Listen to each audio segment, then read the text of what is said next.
Hello everybody. Today we have a viewer game that was submitted and we are going to analyze it. If you want yours submitted, analyzed, send it in the Discord in the description. So our player is black. His opponent is 1400 and opens up with e4. Let's see what black does. e5, center and development. We have knight c6, defending the pawn, center and development.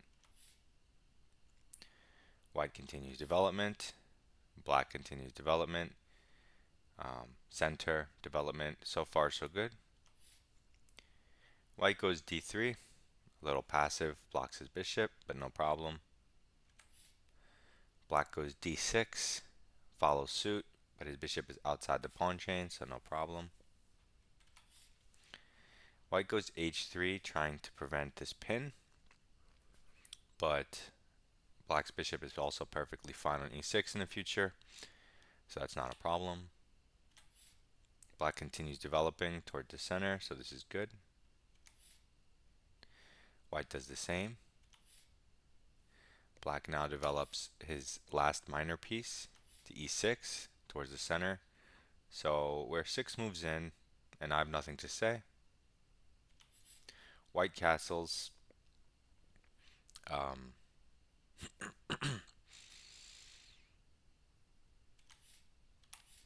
and black goes d5.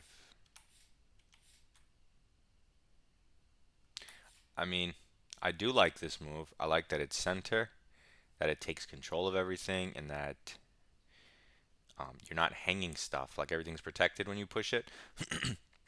The one thing I would say is you might want to castle before you do that, because even though everything's defended, like it's defended once and this is defended twice, you never know when in the line um, a complication will arise where you don't get the turn, like you don't have time to move your king because everything's forcing.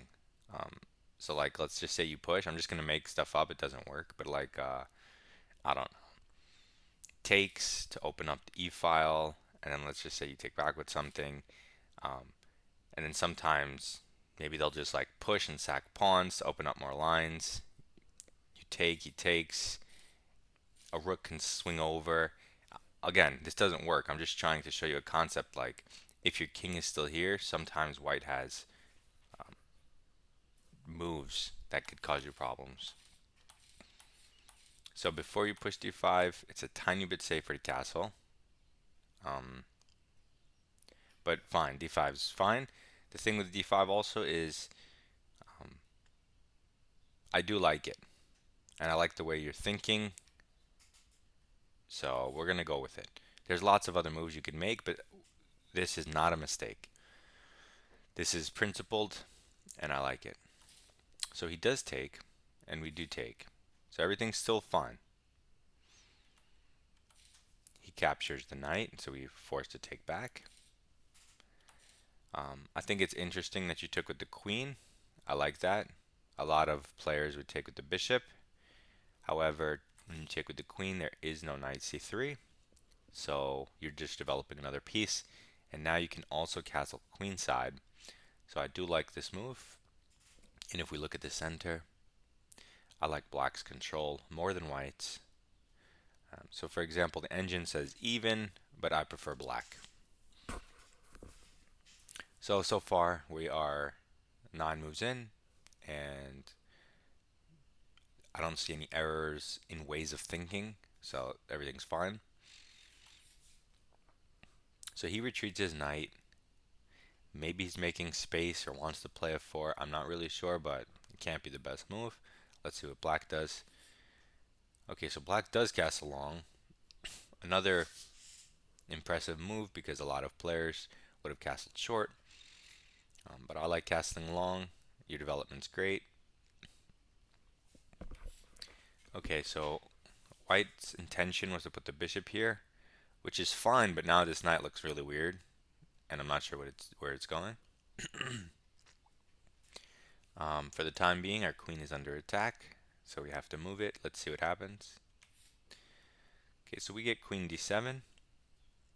Stares at this pawn twice, which is nice. Potential sacks. I mean, your queen didn't have many squares, so this is good. White develops another piece and offers an additional trade. White's trading a lot of stuff. I don't know why he's trying to do that. Maybe he wants to play for a draw. Also, there weren't many good squares for his bishop, so it makes sense. Okay, so here you could take, you could retreat. Let's see what happens. Okay, so black retreats, keeping more pieces on the board. This is fine. I guess you just want to be cognizant that this is hit. For example, he can take your knight, followed by taking the pawn, possibly. Maybe it gets trapped, maybe it doesn't. So he goes a3. That's a weird move. Oh no, I guess he's going b4. He's just setting up a pawn storm. Fine.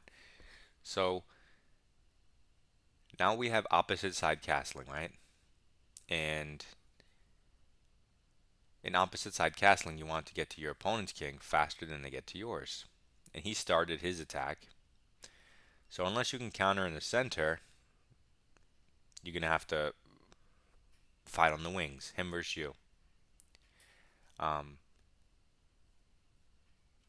Okay, so you play g5. g5 is a good move. It starts your attack on the wing.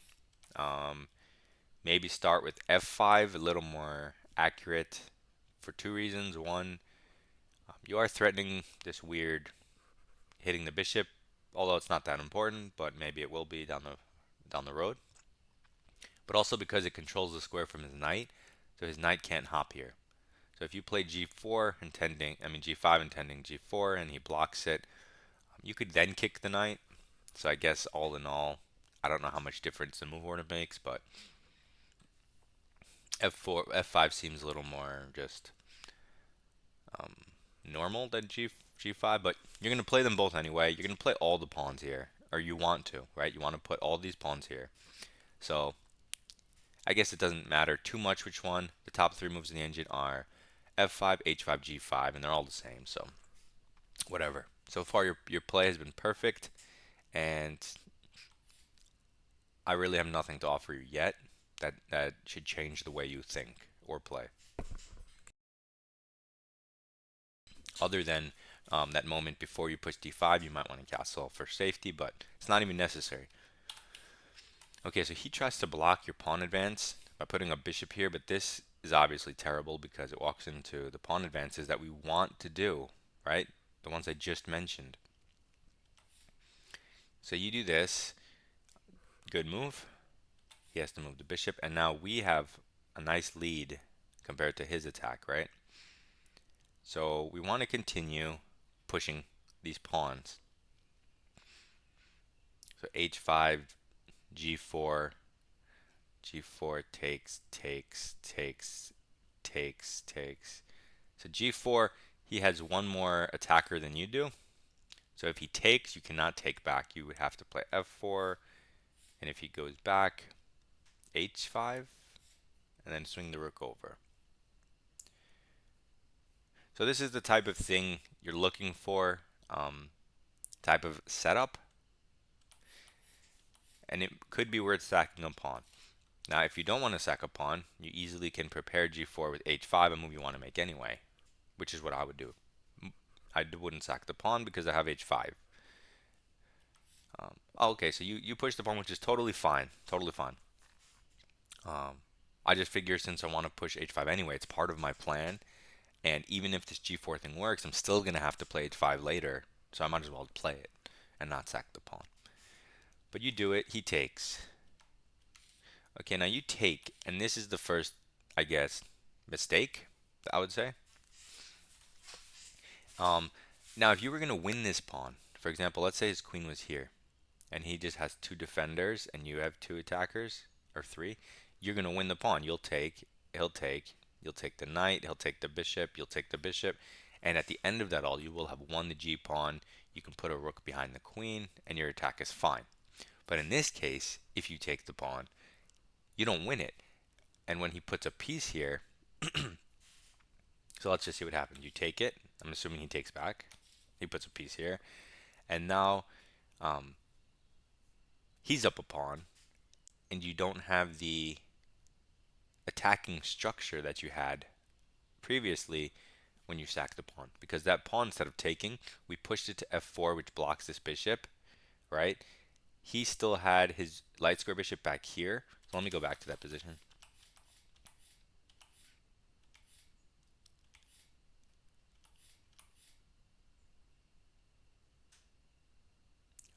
What was his move though? Oh yeah, here. So like if we do it now and he takes and you push and he goes back and we go h5, we still open the g file, right? Because now we're threatening, we're gonna threaten to take it. So now we're gonna open the g file, but both of his bishops are back here. One of them is blocked, um, and my rook will have an open line unobstructed. But in your version, with taking, this bishop's not blocked. This bishop is not on e2. It's also in the way of the file. We did open the g file, which is a good thing. The problem is all of his pieces can easily come here now. Still, you have an attack that's possible because you have open lines with rooks, so it's still dangerous. Um, but doing it this way, because of the bishop, also allows him to trade a lot of pieces, and he's up a pawn. So if your attack doesn't work, you're just going to lose the endgame. All in all, I would say there's no need to rush with the attack conceptually. I don't like to just do move by move because you're not going to change anything from game to game. I'm trying to give you like thinking errors as opposed to move errors. So if, like he doesn't have anything close to you. So you have time for things like h5, right? And then g4. If this pawn was here, maybe you feel like you're in a hurry, so you want to try to force the issue. But you can see you still have at least one, two, and even then that just moves your knight. That's not an attack, right? Three, four, I don't know. He has to get a rook over. So like his attack is going to take forever. So h5 is a nice move. You went with this. And now the key thing about f4 that you kind of have to see ahead of time is that you're going to play h5. Because if you just go here and he goes back, you're like, wait a second, this pawn's in the way of the rooks. Isn't that a bad thing? But you have to realize you're going to play h5. If you didn't have this h pawn, I don't like this plan, right? Because he can defend with a pawn, and then it's here for good. But if you have h5, he can never stop you from opening this favorably. So you have to keep this h5 move in mind. Okay, so let's go through the game. You took the pawn, he takes back, and now you shift the rook over. So I like where your head is at. So far your thinking is all good. Even this error of recapturing, your thinking is in the right place. You're opening up the G file. So I'm not going to harp on the fact you should have played f4. Your thinking is correct, the way you're thinking. You wanted to open the G file. That is correct. Um, Again, we always want to play h5 because we want to play h4 and h3. We want to push that pawn as far as possible. So, and we also definitely want our rooks on the G and H files, or G and who knows what files, maybe two on the G. Um, so you could put a rook here and hit the bishop, but we want to get this pawn as far as possible, as fast as possible. And because he happens to have the bishop here, h5 comes with tempo. So for example, if the bishop was here, I'm not so keen on playing h5, even though I want to get it in anyway. I'm much more keen on putting a rook to the file. It looks a lot more powerful. But because the bishop's here, this move comes for free. I would throw it in. Again, if you don't, not a big deal. And yes, the pawn is hanging, of course. But that would open up the H file, and I don't think he would be able to survive that. So, but if you don't want to sack a pawn, your move is perfectly fine. You put a rook to the file, your thinking is in the right place. He takes the bishop, force move. You have to take back. You see, and now he does get his pieces in because he has a lot of access, um, but that's fine. The thing is, you kind of have to play somewhat accurately or create some type of threats, or he's just going to easily stop your attack. Again, if this H pawn wasn't here, your attack would be much stronger, right? You can see how he's utilizing this H pawn to bring his pieces in, and so we don't want this pawn. More reason to throw it off the board. And so what do? What? Okay, so all of your thinking up until now has been pretty correct and targeted in the right way until this move. This move, Queen G6, is the first move you've played that I hate. I love all of your moves, even if they're not best or whatever. They're good moves that follow a logical train of thought for the attack. This move does the complete opposite. So this is like where you need to zoom out and see what you know about chess. So when you're in opposite side castling positions, the last thing you want is to trade your queens, unless you're up material and you're trying to get into an endgame. As of this moment, you're trying to attack his king. You actually have some prospects because you have open lines, right? You have this open line, you have this open line, you have the bishops, you can double rooks. So there are some attacking prospects. So you definitely want your queen for that, right? Because second you trade queens, it's a lot easier for him to defend. Secondly, you're down material. So if you trade queens, there's a much higher chance this is going to liquidate into an endgame that you're going to lose because you're down a pawn. And that's all you need in an endgame to win. Um, so queen g6 I do not like. Now if you wanted to queen g6 because he was creating threats that were so strong that you needed to bail out, that's different. But what's he threatening? Nothing, right? So you definitely don't want to trade queens. You want to double rooks and target this guy. So for example, rook g6, I mean, what would he do? I don't know, bring the knight back seems like a natural move that a human would make. And then we double the rooks. Again, this pawn is hanging. We don't care. And now at least we have a target. He'll probably play g3, which weakens the knight. And now that he stops the G file, we move over to the weaknesses he created. So let's shift it over to the F file, attack the knight. And you just keep moving. With every weakness he creates, you try to just somehow shift files and target it. Um, it's not winning or anything, but it's like a plan of attack, right? You say, okay, here's a weakness, I'm going to double. Some type of plan. But trading queens is like, that's not a plan, because once he takes, which he should and did, and you take back, yeah, you're going to get to double, but without the queen, which is a diagonal piece, you need diagonals. Rooks only go straight, which means that when they play something like g3, which he didn't play, but let's just say he did, your rooks are like, they're done. They're completely useless on that line. So they have to go to a different line, right? But when they do this, that does nothing to stop diagonal pieces. It actually increases the strength of some.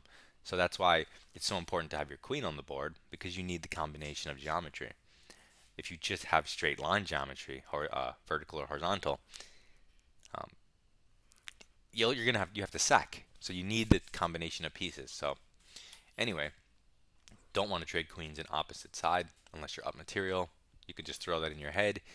It'll come in use in every opposite side castling games. It's not a matter of moves, it's a matter of chess chunks. That's how you become better at chess.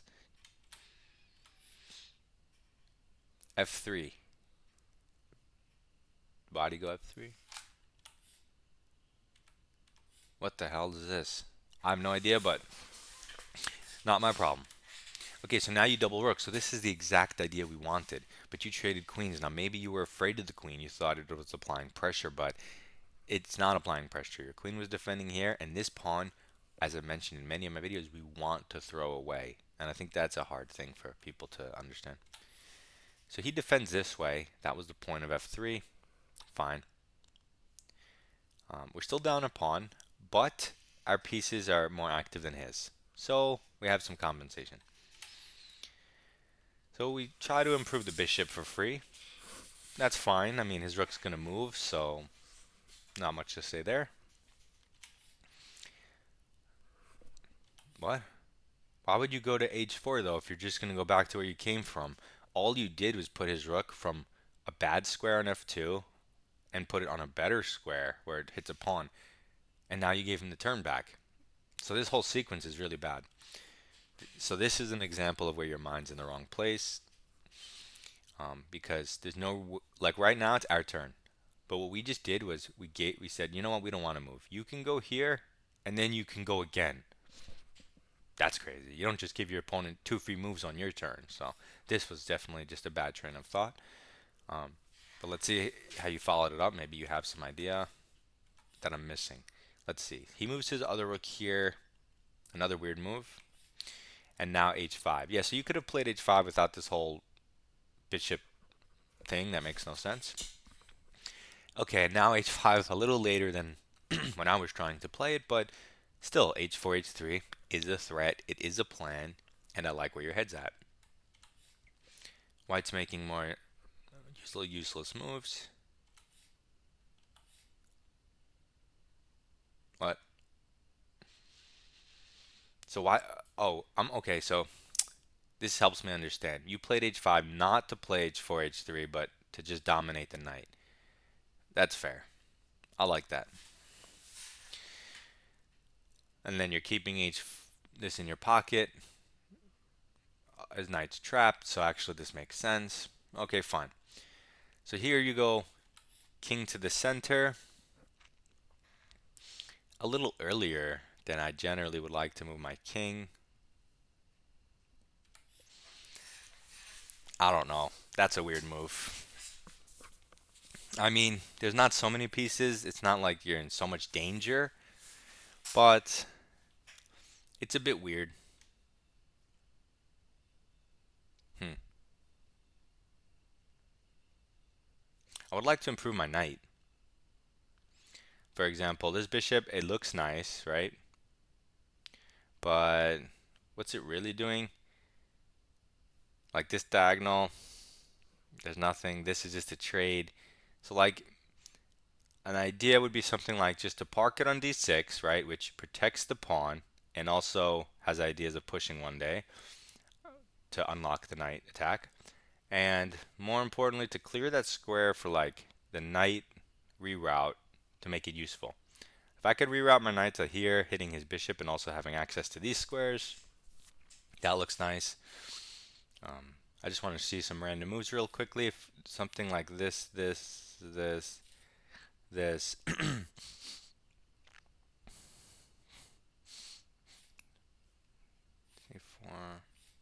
c5 takes. Yeah, he can get out, so it's not really a trap. But like I said, you have knight d5 and knight f5, so you could sack this pawn because that's, I feel like, is overwhelming attack. This is scary, especially with this diagonal open. I don't know. So, but I can see how it's hard to play a move like bishop d6. I'm not so. It's not so much that I want to play bishop d6 as I want to play knight e7 and go to one of these squares. It's just that the bishop is in the way, and d6 happens to protect your position and you know be on a nice diagonal. Because the other ways, like you can't really improve your knight. The other ways, like I want to put it here or here, targeting those squares. So that's where my train of thought comes from. Of course, if you don't see any of that, I guess you move your king here. I feel like even king b8 is more natural, defending everything, but he goes a4. It's whatever. We go a6. I'm assuming you just didn't want this pawn to hang in any line. Not a very active move, but fine. It allows you to move your knight unconditionally, so we'll accept it. He's not just playing like weird pawn moves, and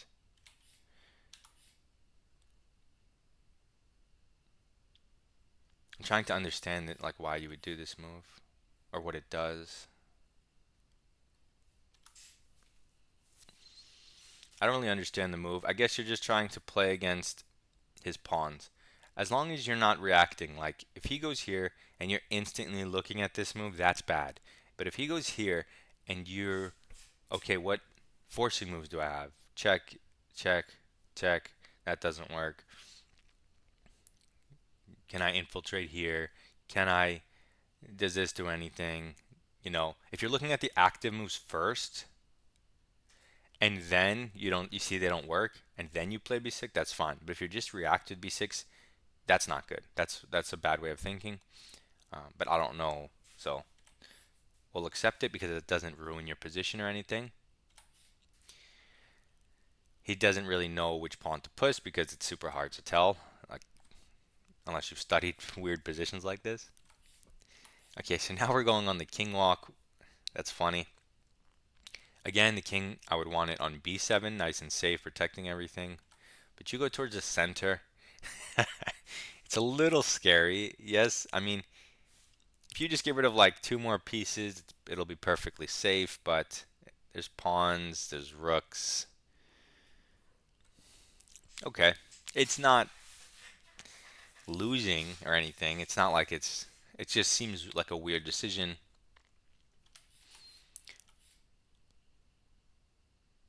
I mean, you are expecting him to push and you moved your king towards the center, so you're not going to go backwards. So I guess it makes sense to go forwards. But now he tries to break open your king, and your king is kind of in the wrong spot. It should be on b7. But let's see what happens. You improve. Okay, so this move weakened this rank. You noticed that, and you pushed past it. Very good. It also comes with a threat that's forcing. Very good. He protects the threat, and we move our bishop to the side. This has to be a blunder.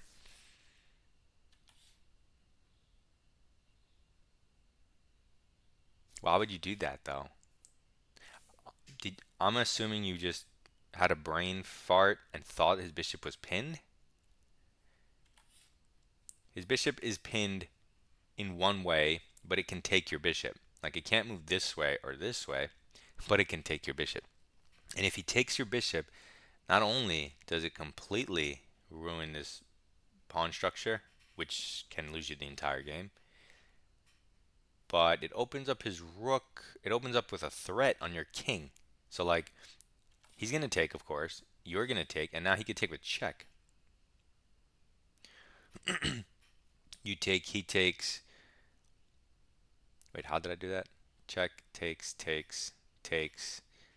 Knight check here. Now that doesn't work. He doesn't have enough pieces to do anything. But still, it opens up the rook. Even if he can't take the pawn, he'll take. I mean, even if he can't take with the rook, he'll take with the pawn, and he still wins the pawn. Um, Also, I don't know. It's just super weird. He also now has this square for his knight. Your king doesn't belong here. Hopefully now you can see the problems that are happening. So he gives this check, forcing you to move your king. Now he wants to push this, um, but he should definitely get his knight back in the game because what's it doing on h2?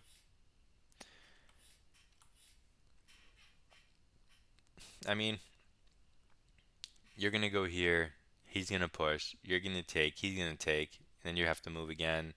He's gonna push. You're gonna take. He's gonna take. You're gonna move. He's gonna protect. I mean, I guess it's fine. But at the end of the day, oh, yeah, it's fine in the sense you're looking for targets. So that's why it's okay. I'll accept it. You move here, you're hitting a target. Fine. This, we can keep this pressure here forever, but at the end of the day, he always has three easy defenders. So we can try to combine targets. Like, this is the target, right? So maybe we can move our rook here, hit that twice. Again, it's not like he's losing it. He can defend it. But it's just another target to think about. This hits a target. This hits a target. So as long as you're looking for targets, you looked for one, so that's fine. He pushes. Oh, you didn't take. You jumped past, but where's your knight going after this, huh? Yeah, I don't like that move. I like the line I went down. Take, take, target the pawn. He doesn't want to lose the pawn. Take, take, you jump in the center, double target. So I like that line. I'm not too thrilled with putting the knight here. I like the intermezzo idea, aggression, improving a piece for free. The problem is this piece is trapped now. Like if you could jump here next, like in the future of the sequence, that's great. But if you can't, your knight is technically stuck. So once he goes rook over, you have to play c4 to defend your knight. And then when he takes that pawn, you have to take this pawn. That's convoluted. I don't like having to do all that. So this knight thing was an inaccuracy that will slow down your entire endgame. So if you have an improving move for free, oftentimes they are good, but that doesn't mean you should definitely play it. Something to think about. So you took the pawn because I'm assuming you didn't see the sequence of c4 followed by rook takes c3 protecting the knight. So you figure I might as well take what I can get. You took a pawn, he took a knight, and then you took another pawn with check, thinking that's some compensation. He has to go here, and you go rook d2. Now in the endgame, like specifically here, when there's just basically rooks on the board and pawns, even though there's the fewest amount of material, you have to be the most accurate, if that makes sense. In rook endgames, every move, I want you to think of it like this. Every move is losing, and okay, think of it like this. In the rook endgame, there's one way out, and everything else is losing. Think of it like that. So think of it like, okay, if I move my rook here, here, here, here, here, here, here, here, here, it's losing, but there's one square that I can go to that's good. And so in positions like, and for both sides, so white, maybe he's going to take this pawn. Maybe he's going to take it this way. And the way you need to think is that one of those is completely losing.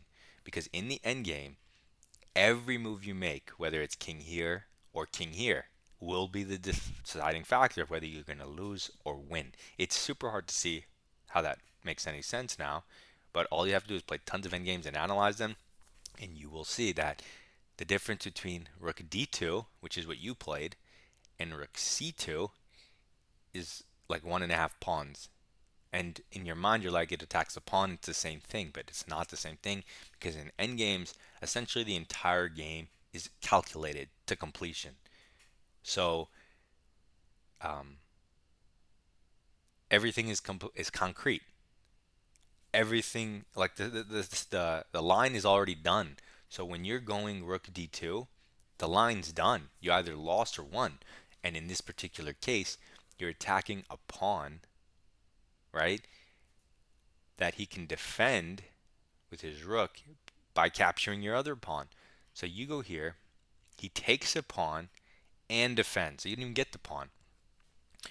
So if you want a move that makes more sense, rook c2, that way, at least if he takes, you're going to be defending this pawn that he's going to attack next. Because now you go rook c2, he takes, although he should have taken with the rook. I was just providing an example.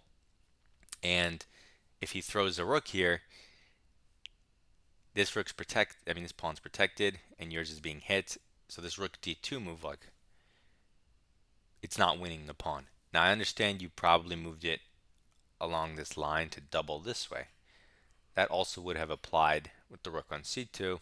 So, and again, it's not like oops, it's not like you made a big mistake, right? There's no way to calculate this to know which one, d2, c2, whatever. I'm just trying to say that in this, like when the game gets to this type of position with this many pieces and pawns and rooks, you want to, like, as much as possible, I go here, he goes here, I go here, he goes here type of thing. You definitely want to do this. So let's just see the line where he's clearly winning if he takes this.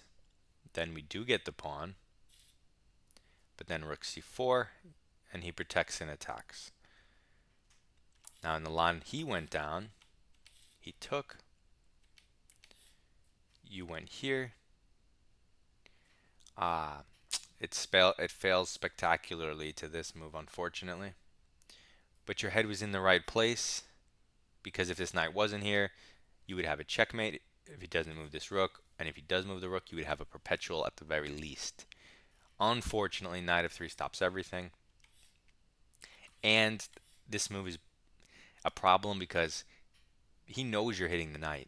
He knows he can't move the knight anywhere. So you're forcing him to bring his knight back in the game with a threat on its best square, defending any mate threats or perpetuals. So you kind of just screwed yourself in that way.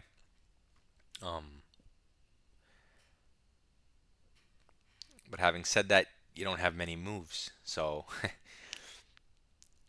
if you're not going to go for this, which normally would be a good idea, if not for knight f3, you're going to have to look for targets. This is a target, but easily defended. This is a target, but it also opens up your king if you take it. This is a target. So what about something like rook g3, right? The downside is we're down a piece. So, I mean, but there's not much you can do about that. Because once you go here, he goes here, and now you literally have no counterplay. You can't target this. You can't target this. You have no moves. Like, literally nothing you do matters anymore because you can't target anything. So, as of now, the game is completely over. So you go here, which you don't really have moves. He goes back, but now you have more, you can target stuff, right? Maybe here, maybe here. At least you have some targets. Well, you can't go here because this hangs, so you can kind of go here and then here. Try to win something. H4, but again, with the knight here, there's actually, the pawn on H3 doesn't do anything. You can never go here, and it's not like you have a queen on G2, right? So this pawn doesn't matter. He goes here and offers a trade. You avoid it. Again, there's not much to say because you're down a piece. He pushes to not lose the pawn. No, you don't want to do this. This is a crazy move. What the heck is this? You spent so many king moves to get it here, and now you want to go this way? Or this way? Is that the idea? No, that can't be right. You have to leave your king here for many reasons. One, it's blockading the pawn. If you don't blockade this pawn, he's going to push the pawn. For example, you here, why not push? It's not like you can take with discoveries, right? I'm pushing. And then if you go here to blockade, I take the knight with check. You move your king, I'm pushing. Queen next. It's like a forced queen. So you definitely cannot move this king. Aside from that, this pawn and this square, whatever piece is here, the king at least is touching it once, which means the other piece will be tied down to that piece. So that may offer additional tactics in the position. Definitely don't want to do this. I mean, you just want to target stuff, even if it's not good, right? Here, this looks reasonable because if he moves the knight, you get to take this. But you moved your king, which looks crazy. He takes this pawn, although he has like basically a free queen if he wants it at any moment. You go here. If he takes your pawn, and you get a rook, and he gets a rook. Yeah, he could probably take your pawn, but that's fancy. Anyway, he takes your rook. You take back, hitting the knight. You're down a knight. Okay, so in this position, what am I thinking? I'm thinking, okay, I'm black. I'm definitely lost, completely losing. The only way I can draw this is by trading rooks and taking these 4 pawns and leaving him with the knight. This pawn can trade for this pawn. This pawn maybe can trade for this pawn, or I can win it. But at the end of the day, this pawn and this pawn, I'm not going to be able to trade for other pawns, which means you would have to win them with the king or the rook, and that's not likely in this position. I would still go for it, because what else do you have to do? He moves the knight, and now I would try to scoop up all the pawns. You go here, which is where your king was anyway. Yeah, you keep moving your king. You can't do this. The knight's not even hanging. And all he has to do is ignore you. You have to use your rook, and you have to try to take these pawns. This is bad. You go for the pawn, which is good. But your king also needs to be blockading this. Oh. Oh. Okay, I'm not even going to look after that. Okay, so let's just overview, high level, zoom out. Okay, we got our guy, PNJ. He's trying to get better. He's playing active, developing moves. Good. He has all his minor pieces out, breaks in the center. Lead in development, stronger center, better position. Boom. After move 10, this is exactly what my videos propose. You followed it perfectly. Good job. And after long castle, even more perfectly. This is literally what I teach and espouse. Beautiful position, beautiful position. And then you also learned about the pawn storm. So your brain is picking up all the right stuff. All the right stuff. Of course, here and there may be slightly better moves, but you're not a computer. As long as your thinking process is in the right direction. This is in the right direction. This is a little more advanced. It's something you can like take a picture of with your phone, put it in a binder or something, um, with this arrow, so you know you have H5 coming. Like I said, a little advanced and taking. You're still in the right direction of thinking. This is the right direction, right direction. This is where I would say your thinking is in the wrong direction for the first time. This queen trade is, when you zoom out, the wrong thing you're trying to do. Okay. This is the right direction. This sequence makes no sense because you just gave him 2 free turns. Hopefully you understand. Okay, this is the right direction. And then this is the wrong direction. A little too early to put your king in the center. I understand this pawn looks a little loose. Maybe you want to protect it. Currently already protected by the knight. Bishop d6. You can always play. Yes, it looks passive, but it's not there for the rest of the game. It's there until you decide to move it again. And you'll notice that by putting it here, he's going to have to do one of these anyway if he ever wants to make process, and you'll just be able to trade it off, and your bishop will stand beautiful on d6, protected by the pawn. So I don't like the king move. I mean, whatever. I don't like the king move. I'm rushing to the center, but then overall you're still trying to be active, and then this is just a blunder. It's a little weird to me that you would do this because this is obviously, like, let's just say he takes and takes, and we don't calculate any further, right? We don't see the pawns hanging, we don't see the check. If it was your turn, you could at least argue, okay, I'm going to clean these off, but it's his turn, right? So why would you double your pawns, isolate them, and ruin your structure to get rid of this bishop, right? Like, that doesn't make any sense. Because even if you say, well, I wanted access, he can just play something like knight f3 or rook f3 and you don't have access. So this move was just the first blunder. Like the queen trade was a wrong direction of thinking according to me, but this is just like a blunder, just a bad move, period. And then the game's lost at this point because you ruined your entire position with this move. So I'm going to stop it there. Hopefully this gives you some insight. Overall, your train of thought is correct and it's in the right direction. Just keep playing more games.